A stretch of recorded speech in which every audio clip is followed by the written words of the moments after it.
Let's start with the invoice form. Most people are pretty familiar with the invoice form. It's used to bill a customer for products or services that you provide them now, but they're going to pay you for later. When you use an invoice, QuickBooks will keep track of how much your customer owes you.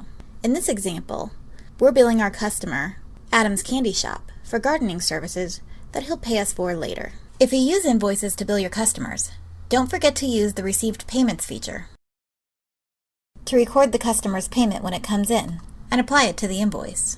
Some people make the error of creating invoices and skip the step of receiving the payment, going straight to make deposits. This creates a mess in your accounting system by overstating your income and your accounts receivable. Next, let's talk about sales receipts. A lot of people aren't sure what the purpose is for sales receipts in QuickBooks. A sales receipt is like an invoice and a payment receipt all in one, like a cash sale. You might use it if you're recording a sale that you already have payment for. If you typically use invoices, you may wonder why you would use a sales receipt instead. The reason why you would use a sales receipt instead of an invoice is simply to skip the receive payment step, because the sales receipt does the invoice's job of recording the sale and it receives the payment at the same time. It saves a step is all. You may also wonder why you would use a sales receipt at all. Why not just record a deposit? The reason is that using either a sales receipt or an invoice in QuickBooks keeps track of the items sold to customers, allows you to run sales reports like sales by customer or sales by item, and allows the use of sales tax features. If you want to keep track of items, run sales reports, or use the sales tax feature, you'll have to use either an invoice or a sales receipt to record your sales. You'll have to do that on every sale. Now, let's talk about using deposits to record your income. When I say use a straight deposit to record your income in QuickBooks, that means you're not using a sales form at all. No sales receipt, no invoice. You just go to Banking, Record Deposits. When you use a deposit form to record income from your business, you enter the customer name, as well as the income from your chart of accounts, and of course the amount. It achieves the same goal as entering an invoice or a sales receipt because it does record income received by your business. And this works just fine for many businesses. Just keep in mind that you won't be able to run any sales reports in QuickBooks. They're specifically item-driven, and to use items, you need to use a form like a sales receipt or an invoice. Let's get back to sales reports. If you can only use sales reports if you use invoices or sales receipts, what's the significance here? There are a lot of different sales reports that you can run. But for example, let's look at Sales by Customer Summary. This report can be really helpful because I can see things like, for instance, who are my biggest customers for the time period?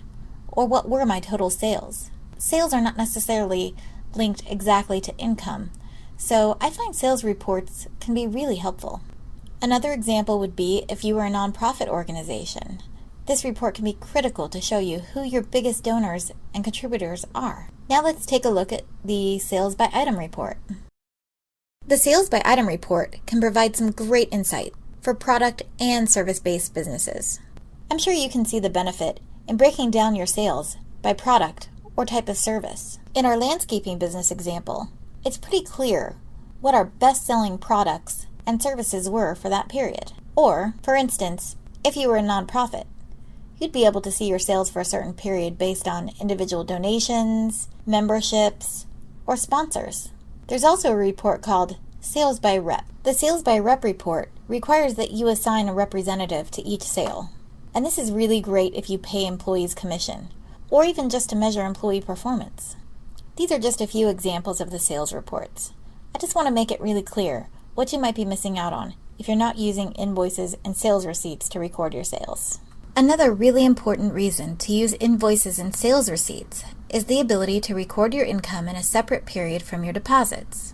For example, let's say you provided gardening services to Adam's Candy Shop on December 15th, but you didn't receive the payment or make the deposit until January 4th. If you want to use accrual-based accounting reports to track your business's performance, which I definitely recommend, you'll need to record the sale at a separate time for the deposit, when the services were provided. Using an invoice or a sales receipt accomplishes this, whereas if you make the deposit on January 4th, you're also recording the income on January 4th. If you aren't familiar with the concept of accrual-based accounting, I'll cover it in tip number 2. Cash versus accrual-based reports.